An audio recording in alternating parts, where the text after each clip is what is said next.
Okay, take it away. Well, thank you. Can I call you Professor Tom? I don't know what You everybody sure calls can. you.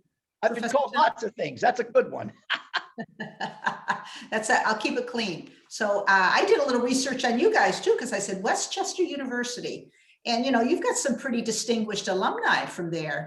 First Lady Jill Biden, Dr. Jill Biden graduated from Westchester University. Heidi Strobel from the 6th season of The Survivor graduated from Westchester. And then, of course, I looked you up, Professor Tom. I said, I want to make sure, I'm giving your students, all these smiling, wonderful, bright people on the line, same kind of experience that they're used to with you.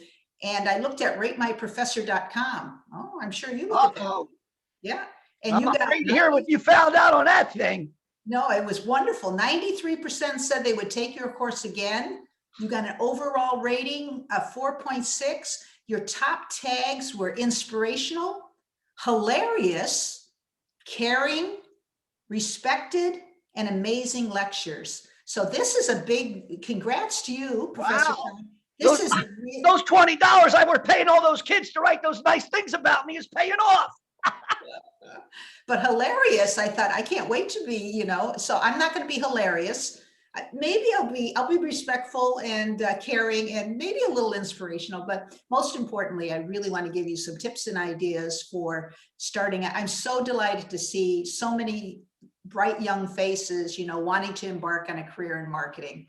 And Professor Tom had said, why don't you address the class starting out on the subject of starting out in a marketing career and what suggestions I might have for them based on my 30, 40 years and I'm still in marketing, right? So I answered that question in the context of superpowers. And I'm going to share some slides in a bit, and I'll go through 7 superpowers that I think are really going to be helpful in your career as you embark on a career in marketing. But superpowers can really come in handy in the workplace, and especially in the wild world of marketing. I think you all probably have realized or know that marketing has never been called a boring or a staid profession. There's ever-changing consumer wants, needs, motivations, and challenges, and that's requiring ever-changing marketing strategies and tactics. But I think that's precisely the fire hose of new technology, new channels, new markets, new challenges. I think that's precisely what draws the lure that draws so many of us into this marketing profession. As I said, I've had 3 to 4 decades in this profession, and I am still learning something each and every day. And I like to call myself a student and teacher of marketing and career agility. So building on what Professor Tom said, I've worked for I'm a big company gal. I've worked mostly for big corporate, big companies, technology companies, consumer brand companies. I did a little bit of a stint working for an agency. I didn't care for it. It just didn't fit my personality. The style, I thought it was very disorganized. And anyway, long story. So I thrive better in a structured corporate environment, but certainly there's a lot of opportunities out there. And in that corporate environment, I've held positions at the region level, at the business unit level, at the corporate level. As Professor Tom said, everything from building brand to building demand and everything in between. I was the head of Vice President of Sustainability for HP for 3 to 4 years. And that's a long story. We can get into it in the Q&A maybe, but I was anointed after Greenpeace arrived on our rooftop. And the CEO said, how did they climb on the rooftop with helicopter in tow, taking pictures? And they had written on our rooftop, HP equals hazardous products. And the CEO was aghast. First, because it was a security breach. How did they get onto our roof and be able to paint that? And then, of course, he said, who's in charge of sustainability? Well, the truth of the matter is we actually had a very good sustainability agenda, but the story wasn't very well articulated in the credentials. So anyway, they said, who's going to own this? They looked at me, they pointed to me, and all of a sudden I'm the VP of sustainability. So we'll talk about that as one superpower, the power of saying yes, and always being open, even though I said, I'm not an environmental scientist. I don't know anything about this stuff. But there were enough people within the company. What I did know how to do was lead a change initiative and pull pieces together and get people moving and marching in the same direction. So we could talk about that at one point. I would say half of my career has been spent building teams, reputations, brands, platforms, businesses. And the other half of my career has been in streamlining, optimizing, consolidating resources. And that's indicative of large companies, or most companies, even small, mid-sized companies, do a lot of streamlining and consolidating. Of the two, building versus streamlining, building is definitely a lot more fun and rewarding, but both are needed and valuable skills for a marketing professional to have. So throughout your career, you're not only going to be building things and have lots of money and lots of big budgets, but you're going to be asked to streamline, consolidate, and always pivot, always pivoting and changing course corrections. So what superpowers, then I'll get into sharing some slides. What superpowers have served me over my career? I would say there's two. There are many, obviously, but two in particular. The first one is resilience or agility, the ability to kind of, sway with the punch, when it comes to be able to pivot quickly. I think that's very, very key, especially in marketing, because it's an ever-changing landscape, and you just have to, long-term planning, even though we did 3-year planning, it's really planning for the next year, next 6 months. So everything is pretty on a short-term basis, but looking at the long-term strategy in place. And the second superpower I would say that I've honed is really a commitment to being a lifelong learner. I'm really intrigued by changes in the marketplace, the new technologies out there, and I really force myself, there's so much information out there, force myself to really be a lifelong learner. So with that, I'm going to share my screen and ask you a couple questions, not that I expect you to answer them, but just more, let me see if you can you see this? I'd say put it into a slideshow. Yeah, I can see that. Is that better? Yeah, that's good. That's good. Yep. Yep. Perfect. So what superpower would you like to have more of? Mind control, invisibility at times, right? You'd like to become more invisible. You'd like to be able to control people's minds and emotions, especially the consumer. Superhuman speed, endurance, time manipulation. The truth is, we really all have superpowers. It's that you have a unique talent that likely makes you the go-to person in your class, in your dorm, in your family, in your community. And one thing is certain, superpowers don't come accidentally. They come from knowledge, intention, and hard work. So I'm going to cover 7 superpowers that I feel have been particularly useful in the workplace, especially for new graduates just entering the marketing marketplace for the first time. The good news is you don't have to adopt all 7 of these to be successful. I think even developing 1 or 2 of these traits will set you on an upward career trajectory and a good start. And the first one I'm going to start with is the power of marketable skills. Now, I use the word marketable intentionally here because, and I think this is probably the most important and immediate for each of you.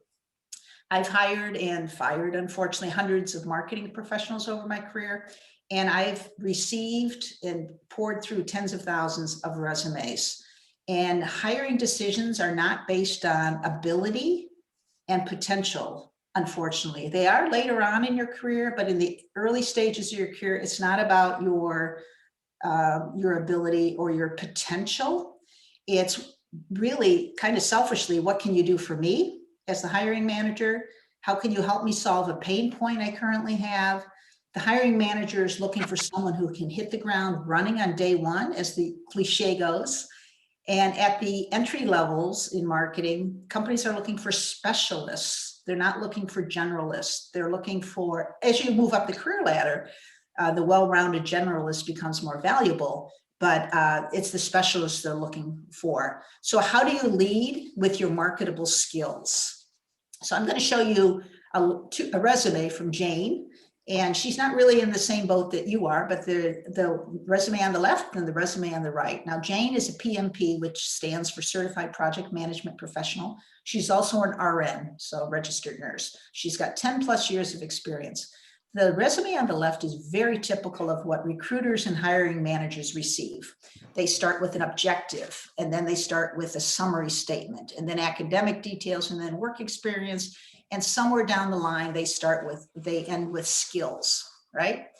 And so the resume on the right, I think you would say you could see is more visually appealing. And if you don't have graphic design skills, you don't work in InDesign and all those kind of things, which I don't, you can go on Fiverr, and for $50, you can get someone to dress up your resume, very easily, if not less. So you look on the one on the left, it doesn't say a summary or objectives. It gets really into what can I contribute? What are my credentials? What are my experience? And then I really like the way that they put the skills on the right-hand side, very visible. These are Jane's marketable skills, which is what a hiring manager is looking for. They can very quickly go down the list and say, I need someone who's a Scrum Master, who knows Agile, who's business process improvement. And then she actually scored herself on how well she does in each of those areas. So let's take that. So that's just an example of leading with your marketable skills. Now let's take that and say, well, let's relate that to the world of marketing. So what kind of skills does a marketer need? So Microsoft conducted a LinkedIn poll with 600 global senior marketing participants. And according to the survey, the most important skills for marketers to have in the 2020s, and the hard skills were SEO, data analysis, copywriting, behavioral analysis, and automation. Really hard, specific, specialist skills, really, good, solid skills that any recruiter would say, they know how to do these functions. The soft skills, creativity, humility, empathy, adaptability, transparency, very, very important, but they're not going to hire you based on that. It's almost like that comes along with it. So of course you might say, well, what if I don't have these marketable skills today? Hopefully you've developed these in your 4 years, at school.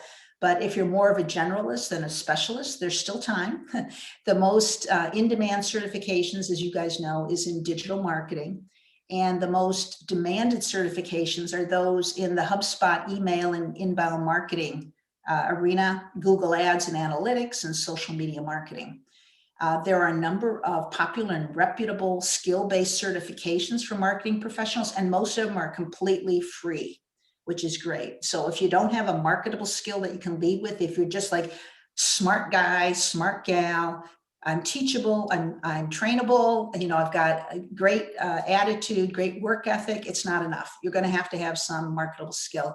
So some of the ones that are out there are Google Analytics individual qualification. You can go online and take it and get a certification, add it to your resume. There's a Google Ads certification, a Facebook Blueprint certification, Twitter Flight School, HubSpot Inbound certification, HubSpot Content Marketing certification, a HubSpot Email Marketing certification. They're all free. HubSpot does a great job. So spend some time and nights, weekends, and just really get a couple certifications you can add to your resume. And I think it's going to go, it'll get you to the top of the pile. Okay. And until your experience kicks in, which is the second superpower that I'll talk about. Now, this is really the power of experience is going to be, can really propel your professional and career agility. It's really seeking out new experiences and perspectives. And especially those that are challenging and a little bit uncomfortable can stretch you in new ways. Like I said, when I took over the VP of sustainability for, this global powerhouse company, HP, and I doubted myself saying, what do I know? Who am I to lead sustainability? But they asked me to do that because they knew that I could get people marching and aligned and in the same direction and pull all of our resources together to tell a compelling story. So, important to have. You probably know, if you haven't heard of the 70-20-10% rule, you probably will hear of it over your career. The majority of learning, 70% of learning, is done through on-the-job experience. So get out there, get some experience under your belt, and that's going to set you apart. 20% of learning is from trusted colleagues and mentors. And then it's only 10% is through more formal classroom courses or seminars and webinars with formal assessments. So 70% of your learning is going to come through experience. So choose wisely. The model is pretty widely employed and adapted by organizations throughout the world. They call it learning and development, L&D. You'll hear that over your career. And sometimes we're fortunate enough to work for a company that promotes and invests in continuous learning. Or maybe you live in a country like Singapore is great. You know, Singapore encourages the adoption of new skills to fuel the country's growth and prosperity. They actually give each citizen over 25 a few $100s each year that they can use to pay for online training at more than 500 approved providers. But more often than not, you know, we're really on our own. So lifelong learning is really something we need to do ourselves. Wharton School professor said that businesses in general provide less employee training now than they previously did. In 1979, you know, I was in the workforce then, we received 2.5 on average weeks of training per year. A few decades later, it's 11 hours a year. As a result, employees must take it upon themselves to increase their knowledge base and upgrade their skills.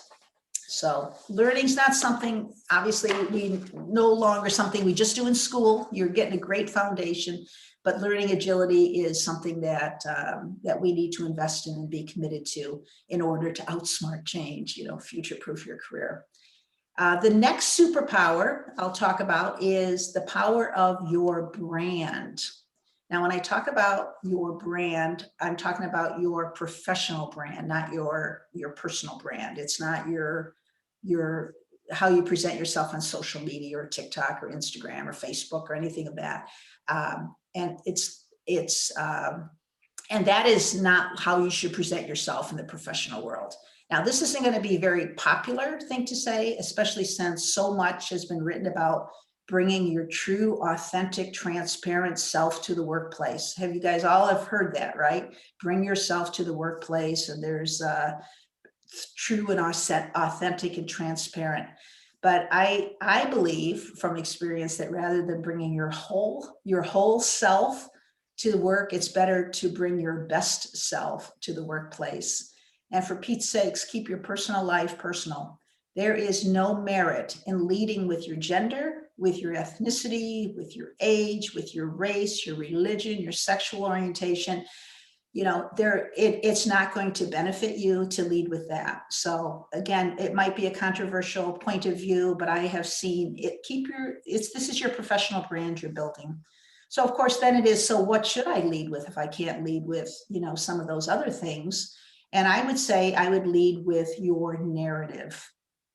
Your brand, your personal, professional brand starts with your narrative, both your inner narrative, your internal narrative, what you talk about, think about the majority of the day, and your external narrative, the conversations and dialogues you have with your boss, your coworkers, your teammates, your lunch buddies, your after work colleagues, you know.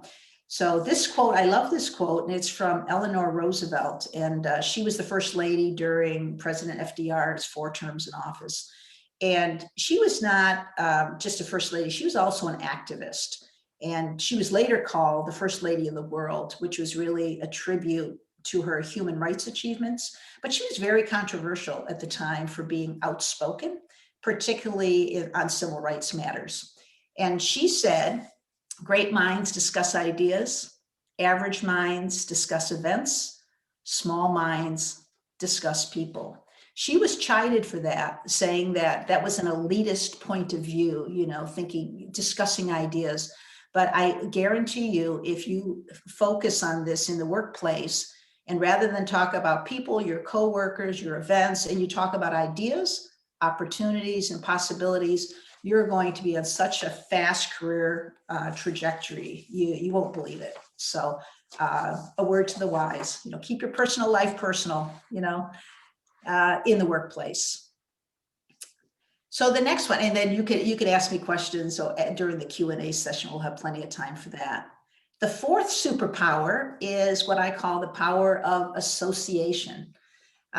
You guys hopefully all have heard of Warren Buffett, not to be confused with Jimmy Buffett. You know, this is not the guy looking for his lost shaker of salt in Margaritaville, but Warren Buffett. Yeah, Professor Tom knows that one. Yeah, nobody else knows it. These are all old guys. But anyway, Warren Buffett, and you'll get to know him. He's the CEO of Berkshire Hathaway. He's a business tycoon. He's the fourth wealthiest person in the world. He's considered one of the most successful inventors in the world in our time. He's also a very close friend of Bill Gates, and he's spending a lot of time now giving away. He's still working, and he's 90, I think. He's still working and actively involved as the CEO of Berkshire Hathaway, and his companies do tremendous. Anyway, long story short, Warren Buffett spoke with some college students on the topic of friendship. And I want to read to you the quote that he said. This was a college commencement, I guess. He said, "You will move in the direction of the people that you associate with. So it's important to associate with people that are better than yourself. The friends you have will form you as you go through life. Make some good friends, keep them for the rest of your life, but have them be people that you admire as well as like."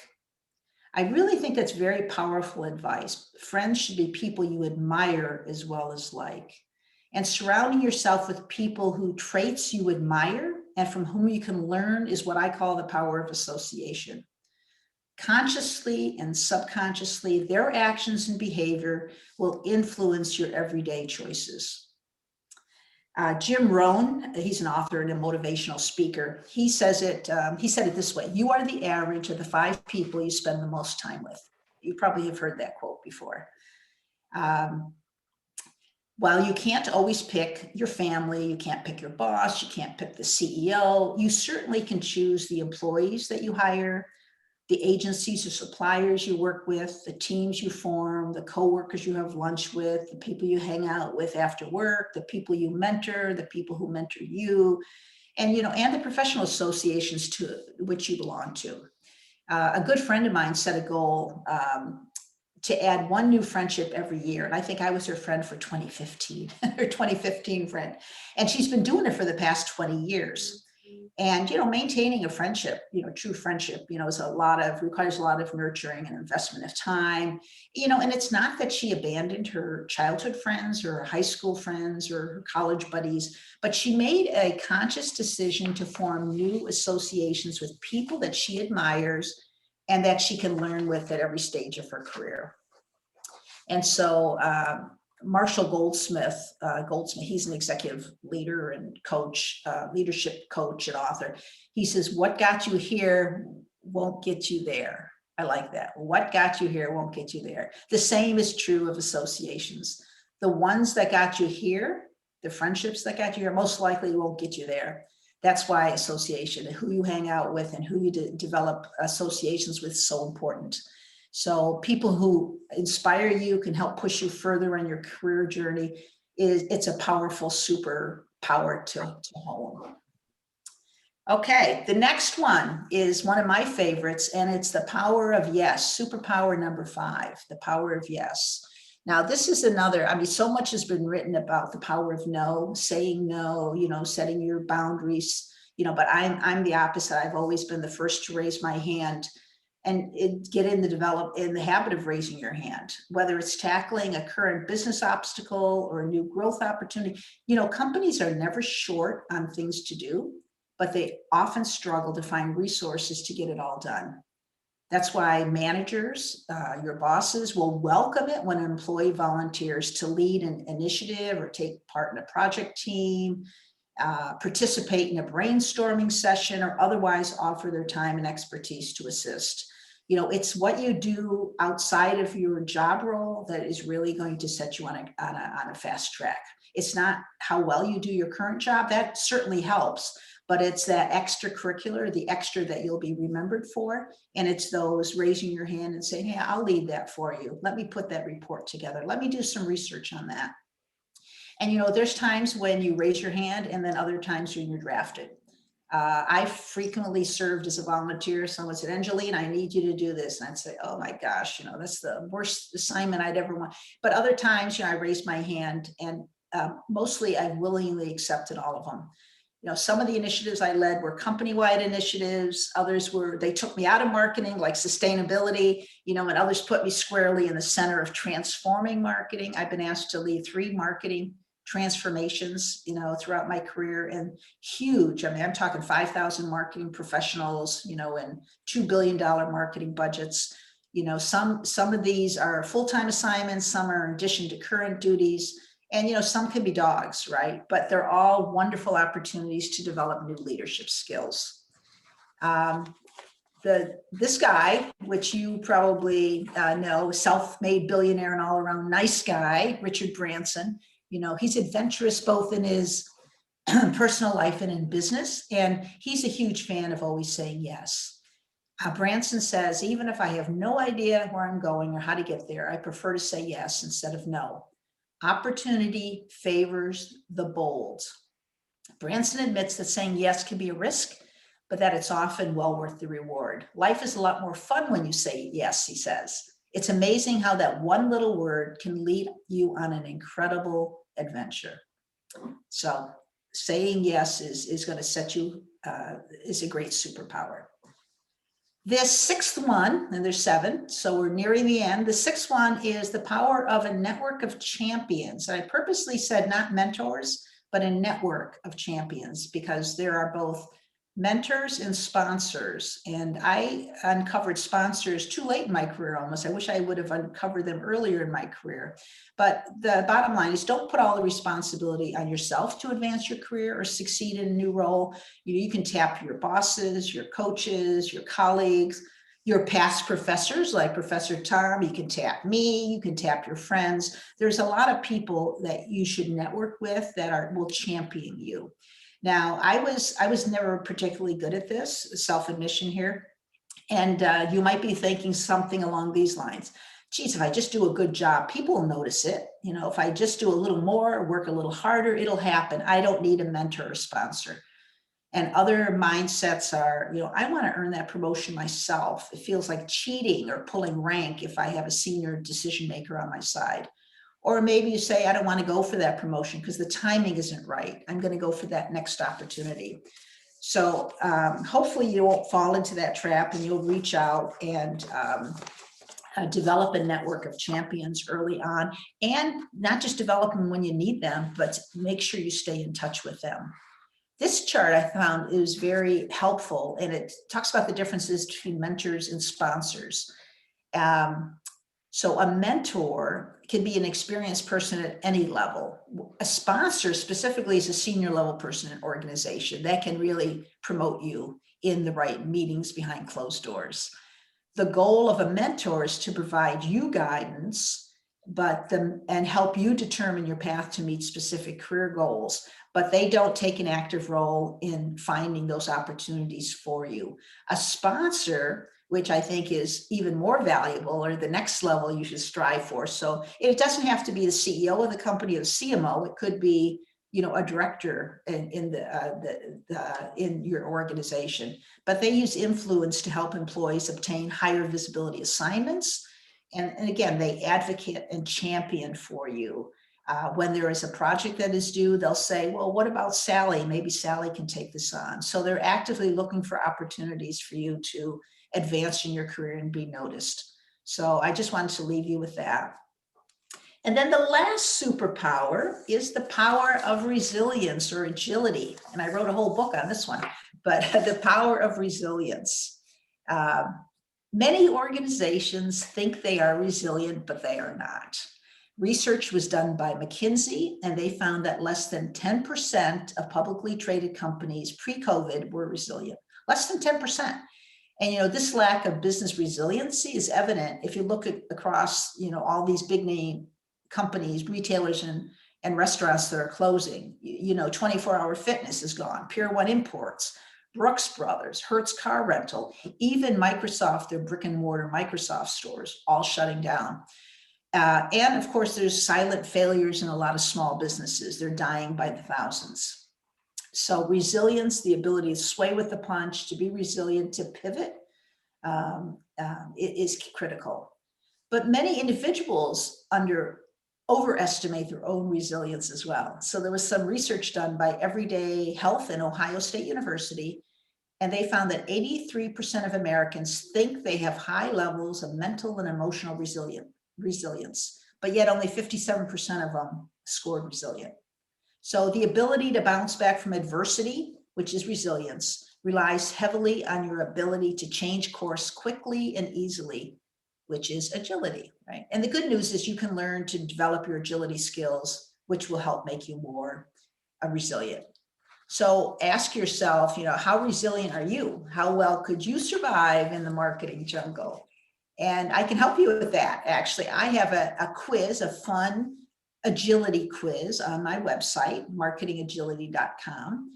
And it's simple 10 multiple choice questions. There's no right or wrong answer.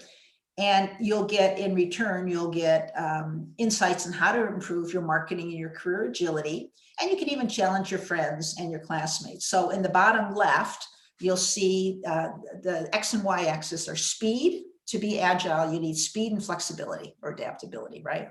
On the bottom left, if you score 25% or in that quadrant, it's like an elephant, there's nothing wrong with being dependable and steady like an elephant. Elephants never forget, they have remarkable recall and survival skills, but better to be on the top left, which is camels, camels, which are resilient and adaptive, even in deserts. They can go 6 months without a meal and months without water. Their humps store like 80 pounds of fat that will last them for months. On the bottom right, you could score light and swift like a gazelle. Now, a gazelle can reach speeds of 55 miles per hour, and they're skilled runners, and that allows them to run away from their predators, except for the cheetah, which is the top right. That's where you want to aim for, to be fast and agile like a cheetah. And of course, they are the fastest land animal on Earth. They can run 65 to 75 miles per hour. But it's the cheetah's agility, not its speed, that allows it to catch its prey.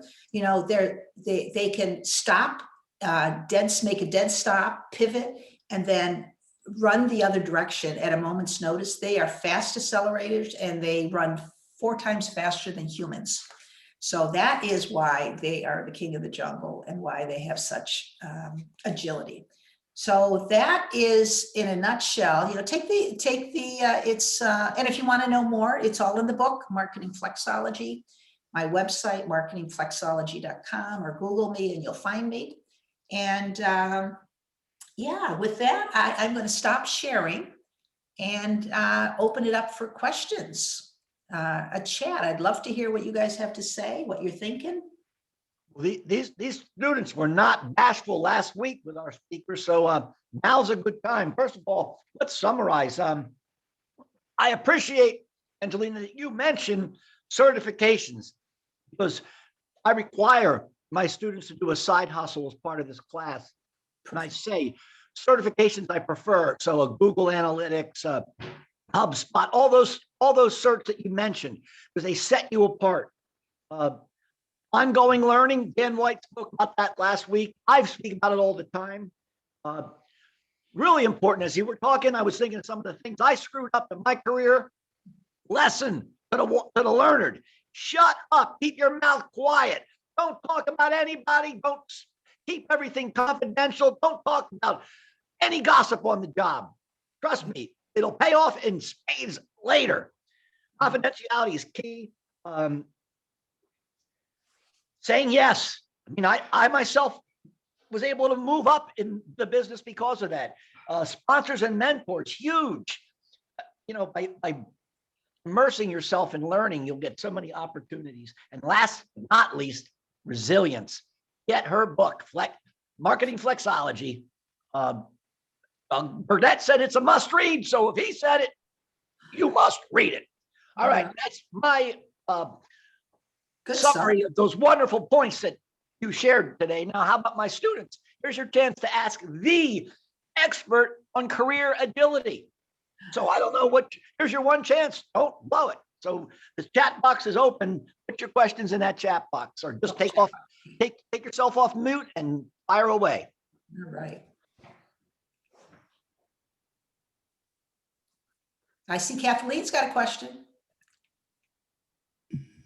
Hello, my name is Kathleen. I have a quick question. So when you were going through the different superpowers of marketing and things to like know and be knowledgeable about, what would your advice be for, I'm currently a senior and I'm going to be graduating in the spring. What would be your advice on like a superpower or just something to hone in or be knowledgeable about while job hunting?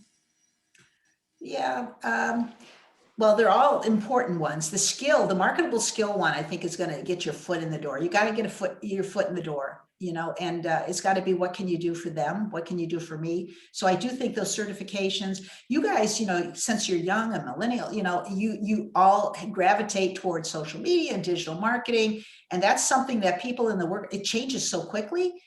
It's something that we really value when we're looking at candidates. It's like, well, they know this stuff because they were born mobile first, digital first, versus we were not born, we were born analog first, right? And so our career migrated to digital. So I would think, well, leading with that, but if you had some certifications there and you could land yourself a role in marketing operations, marketing analytics, search, social media, that might not be where you want to go. Or if you're public relations, you're a journalist, you can write with writing samples. It's great. My degree is in public relations journalism. So I was a writer. And so I had a portfolio of things, or if you graphic arts, some of you might be awesome artists and designers, a portfolio of that stuff, some websites that you've done, Professor Tom said side hustles, if you have some websites that you've done, and then an employer would say, wow, they can build a website or a landing page for me. You know what I'm saying? Something to get you in. And once you're in, you can see much further, right? Once you climb to the top of the mountain, you can see much further, even if you're only in that role 6 months. And then you can say, geez, this department sounds really fun. And then you can migrate over because you'll be a known entity. It's easier once you're in. So, Thank you. I appreciate it. Oh, best of luck to you, Kathleen. Yeah. Thank you. Yeah. All right, who's next? Who's next? Come on, Dylan, I know you got a question. Come on. Take yourself off mute, brother, if you're going to question up. Or throw it in the chat box. There's some chats in here. Okay, hold on. Professor, will you be sharing the slides with us later? Sure, I'd be happy to. I'd be happy to share the slides. Okay. Yeah, I can send them right to you after this. Yeah. Awesome. If you could send them to me and I'll distribute them to the students. Perfect. Perfect. How many students do you have, by the way? In both classes, I'd say 75. Okay. Because I was thinking I'd be happy to send you all books, but I don't have 75 of them. Yeah, that's a lot. Yeah, yeah. Sometimes we got PDFs that, an author has a PDF and the kids get to read that, but yeah. But plus it's hard to send hardcover books when the kids are all, who knows, they're at home and all over the state, other states and stuff. Yeah, that's true. Yeah. But if you take my quiz online, you should, I'd be interested. You'll get a download of a different download of a e-guide that I wrote. So you can download the e-guide, you'll get it instantaneously. It's a PDF. And then, and I really don't clog your inbox. I'm not an avid email marketer. I do, once a month or something like that. I'm just not a very, I'm not one of those every week email marketers. I recommend the quiz. I took it and I am a cheetah. So thank you very much. That's a good quiz. Definitely take it. Good for you, a cheetah.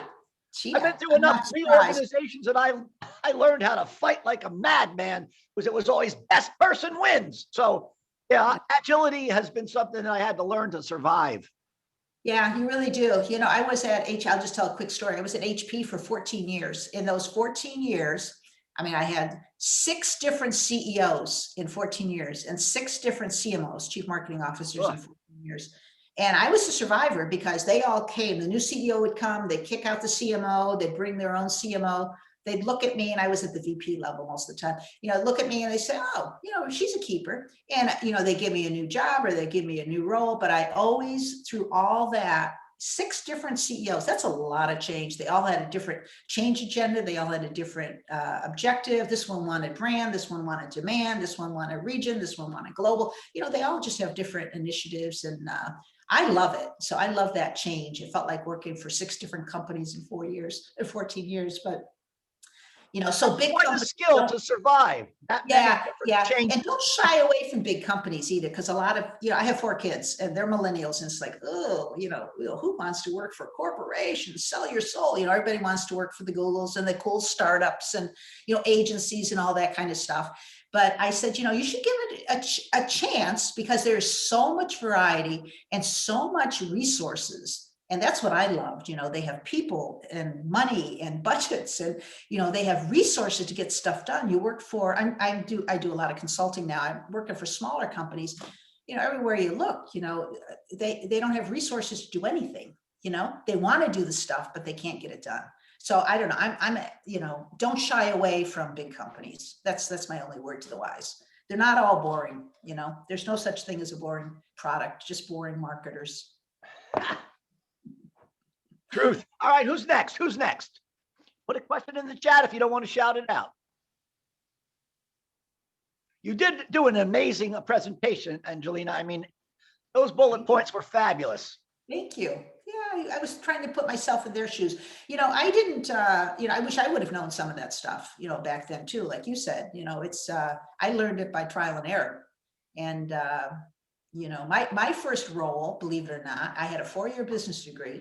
This is before I went to graduate school and got my communications and stuff. But, and I didn't have a marketable skill. I was a good learner, fast learner. I can do anything, willing worker. I can do it. I got great attitude, great work ethic. And they looked at me and they said, well, what can you do for us? And I was, I'm embarrassed to say this, but I was an extremely fast typer.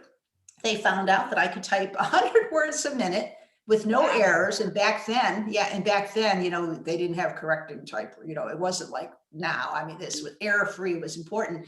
And they said, well, we don't have a professional role in marketing. Would you be willing to take this job? And I remember feeling like insulted, how dare they? This was Kodak. I mean, it's a Fortune 20 company. I mean, a huge company, right, at the time. And I was almost insulted. I remember my father saying, you swallow your pride. Don't be so, this is a great company. So I took the job, doing typing. Now they call it keystroking, right? Because, men do that now too. So it's not just typing. But I took the role, and it was in the marketing and advertising department, which was great. I only lasted in that 6 months. And then they asked me if I wanted to be a marketing coordinator and work on some, because they knew I had the aptitude and I was a good worker. So don't hesitate to take something don't be too proud. I don't want to say too proud. I mean, if it's a good company, good career trajectory, good boss, you like the culture and you like the people, don't hesitate, to get your foot in the door. You can always leave, get your foot in the door, look around, make a mark, and then, you might find something, no job's forever, so. A lot of students go in through sales. Sales is a great way to start at a business, because first of all, you're working with their customers, prospects, their competitors. The point of sale is where the action's at. So once you get into that, it's so easy to then, lots of companies want you to have sales experience before you move to the marketing department. So that's, a lot of my students say, oh, I don't want to do sales. Sales is not anything to say, oh, that's bad. It's really a way to move up in marketing. Yeah. And I did sales for 6 years. In fact, that's how I started as well. I did sales for 6 years, customer support, and then sales, high end office equipment. But and then moved over. Yeah. So. I have a question. So you talked a lot about like the resume part of it, but then what would your best advice be, like actually going into an interview as like a newcomer going into the real world, I guess, so to speak? Any tips for interviews? Tips for interviews. So remember, it's not about you, it's about them. I think that would be my first advice. It's about them, it's not about you.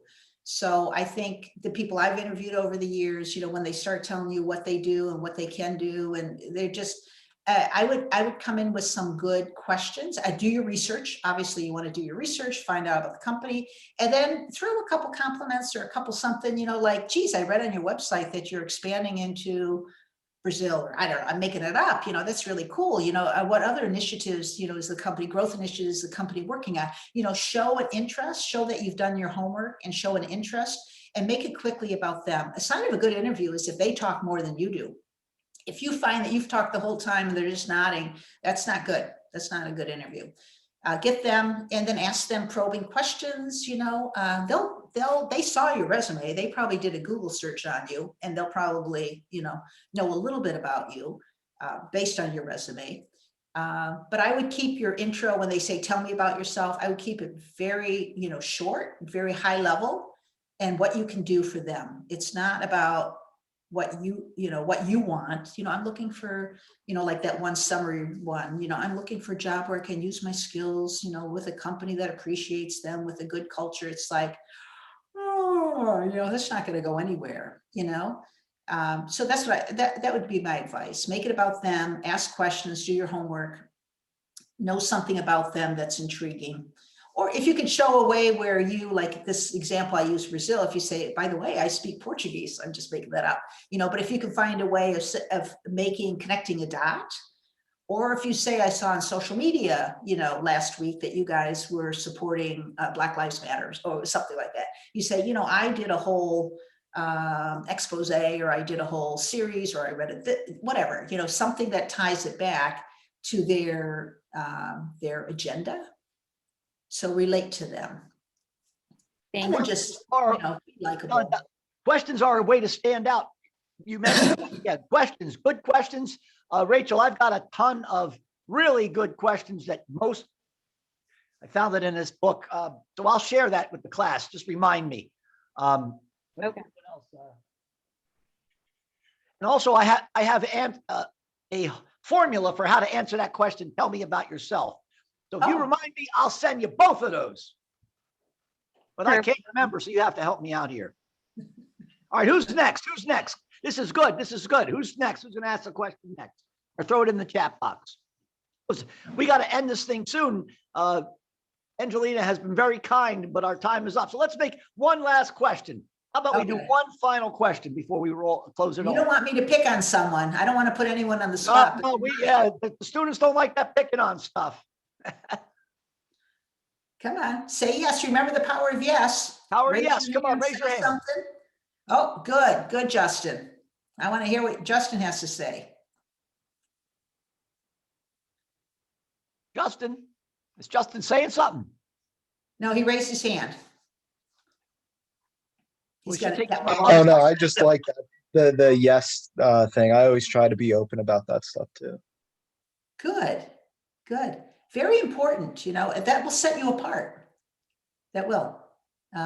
People, companies, they don't always want to hire new people, if they have a challenge or initiative, they want to get it done with the existing resources. And who do you go to? Usually you go to a busy person, to get something done, or the willing worker. If the people that are curmudgeons, they stay away from them.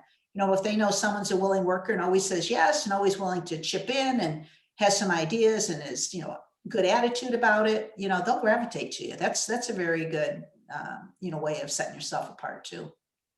So good. The power of yes. First of all, I think we appreciate your time. We've taken about an hour, and that's normally a little longer than we normally go, but this has been fantastic. You folks use these 7 signposts. Bring them with you when you leave Westchester, because they will lead you to a better career as a marketer. This is gold that you've just heard today from, as I mentioned, the expert on career agility. So get her book, take that test, find out what you are. And if you're a cheetah, send me an email, because I want to celebrate that. But if you're not, as was mentioned before, we need all the animals in our marketing departments. So I guess that's going to be the end of it. Everybody stay home safe. Don't go on these snowy roads. Engelina, thank you so much for what you've shared with us. It's always a pleasure. The future of marketing is in very good hands, I can see. So thank you. Thank you. And best of luck to all of you. Everybody, thank Engelina as well. Come on, as you click off, say thank you. Thank you. Thank you so much. Have a great weekend. Reach out Thank you so anytime. much. You're welcome. I have a quick question. Oh, go ahead. Question. Okay, so how do you propose doing proper research on a company? I'm not sure if Glassdoor would be the full telling story because that's just one perspective. So how would you suggest doing research on companies? In general, so like you're a company you're interested in interviewing, yeah, I probably wouldn't do, like you said, Glassdoor or any of that, because that just tells you about the CEO and former employees and all that. I would look, you can always go to the company's website. I always like looking at the press releases because the press releases are written by somebody in corporate comms and they're very factual. So if you want to know, what, and then it'll always quote someone. So if you're looking for someone within a company, like who do I reach out to? They'll usually have a VP of product or a VP of marketing or somebody is quoted. Find, you can find people's names, go around the system, even if you're applying for something on LinkedIn by going to the press releases, and it will say on the bottom who the head of corporate comms is or who their PR contact is. It's at least a contact to get into the marketing department. And usually corporate comms is within marketing. Usually they're usually, not always, but a lot of times corporate comms and marketing are the same department. Other than that, I would do a Google search. I mean, I would just do a Google search and nothing paid, none of the ad stuff, obviously, but I would just see what pops up. So what they're saying about themselves and what other people are saying about them. So yeah, and then just see news. You can also type in news, I mean, so you can get, like if you were searching on TriNet, company I'm supporting right now, you could do TriNet news and it would pop up anything new about them. And then you could say, oh, okay. And then it will also list on their other competitors. It will say on the right, and then you can go in there and say, well, what differentiates you? It'll say it right in their panel. It'll say people have also searched for, and it will say 3 or 4 of their competitors. And then with that, you can go in and say, geez, I looked at, the competitors and you guys are head and shoulders above, or I'm wondering why you guys did this and they didn't, or how do you find this, you can have a little bit of a conversation with the hiring manager about, the competitive landscape and what sets them apart. How do they differentiate themselves in a sea of sameness or whatever? So yeah, that's how I would go about it. Dylan, if you don't have a library card for Chester County Library, highly recommend that you get it. Info USA is tremendous for small businesses, medium size and large. They also have all these press releases. Info USA, use our library here at Westchester. Good. Get the industry code, the SIC, find the trade show association, find the trade magazines around this industry, become an investigative reporter. Yeah. And the more, first of all, don't ask questions that are obvious that you could have found out yourself because you look dumb. Don't start, because when you get in front of someone, you want to have the most valuable information. Their time's precious. So you're not going to say, well, gee, something, well, everybody on the internet could found that out. You want to find out better, things that allow you to connect with these people you're speaking with. So there are some other ideas on how to get research on the company. That's good. That's good. I didn't know Info USA. So yeah, that's a our school doesn't have it, but I'm a SCORE mentor. I volunteer my time with small businesses, and we use it for that all the time. Awesome. I actually asked that because I landed an internship, but the description was very misleading to the actual functions of the job. I was told that I would be interning on a marketing team and helping with copy, when in reality it was more so sales, but selling Xfinity in a Walmart. So not even the type. Yeah, not that even person. They lied to you. They lied to me. How's that a marketing job? I'm sucking pigs. Yuck. Well, unfortunately, I always wrote all my job descriptions and job recs. I always took it upon myself to write them for any level in the organization because I wanted to make sure I got the right skills and the right people. A lot of managers don't.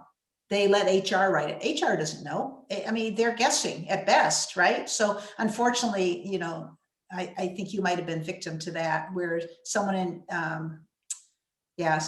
that somebody in HR or somebody that wasn't associated with the function. So you want to always talk to the hiring manager. Did you talk to a hiring manager for that internship? I did. And I was basically told the same thing, that I would be working with account executives. But in reality, it was selling in an Xfinity in a Walmart, in which case I would have had to commute to the office and then to Walmart every day by public transit unvaccinated. So either way, it wasn't looking good. Oh, that's too bad. That's, it might have been intentional, it might have been a bait and switch too. I don't know. Maybe they weren't Yeah, getting they couldn't people- find anybody, so they had to lie. Yeah, then you don't want to work for that kind of company anyway, right? No. No. The So, thing you might want to try is the hidden job market. Those jobs that are not advertised. You see, everybody's going after, LinkedIn advertises this job, thousands of people. No, you're better off working and networking and talking to people. Oh, I know this company here. They're just started a marketing department. They're hiring now. Oh yeah, I'll put in a phone call. See, that's not out there yet. So that might be a better way, Dylan, to find opportunities. yeah. And if you see that they're growing or expanding, or they just did an initiative, you could say, wow, you must need, you can go under that premise saying, oh, wow, you're expanding into Brazil or whatever it is, and then say, do you need a team of people? Are you building a team? You could reach out to the person who's quoted in the news release. I like looking at their press release because you get the people's names and what they're doing. And then just say, if there's a connection there with you where you can add value, and say, if that's the case, you might be looking for a team to help you expand there. I have these skills, I could help you. And that sounds like an exciting adventure. So that's another way of, because they always talk in their press releases about, where they're building, where they're expanding, what new initiatives, and those, they usually announce it before they're fully staffed anyway. So maybe that's a heads up. So, yeah. Good. Any other questions? I know, Angelina, you're so kind here. We're keeping you around. I don't mind. This is great. No, I always learn something new. It's on people's minds and stuff. So I enjoy that. Anybody else have a question? All right. I will send you the slides. I'll do that right after this. And then anything else I can send, let me know, or anything you need. I'm happy to. Can the students connect with you on LinkedIn by any chance? Oh, yes, please. I'm sorry. I didn't say that. I'm Yes. going to send out the slides, and I'm going to put a link to your website so they can take the test. And then I'm going to mention, I'm going to put a link to your LinkedIn profile to connect with you. Perfect. That sounds good. And make sure, I think I have it set on as follow or something like that. Make sure you go scroll past and say connect. You know what I mean? Because you can connect or follow. And if you just hit the first button, I think it just says follow, but that doesn't mean that, you can connect. So, yeah, I'd be happy to. I do the same thing, Angelina. New generation in my LinkedIn instead of all my 30-year marketing colleagues. Well, I think this has been great. And so I'm going to say good night to everyone, and everyone else say good night. Go get something to eat for dinner out here. It's around dinner time. Angelina, you're what, in California? You're three hours Earlier. 3 hours. It's lunchtime here. It's 12 noon. So All right. I'm going to have That's some good. lunch. Well, Thank you so much. Stay safe, stay warm, and best of luck to you all. Thank I'll you. root Thank for you. Thank you. Take care. Bye-bye. Thanks. Bye-bye.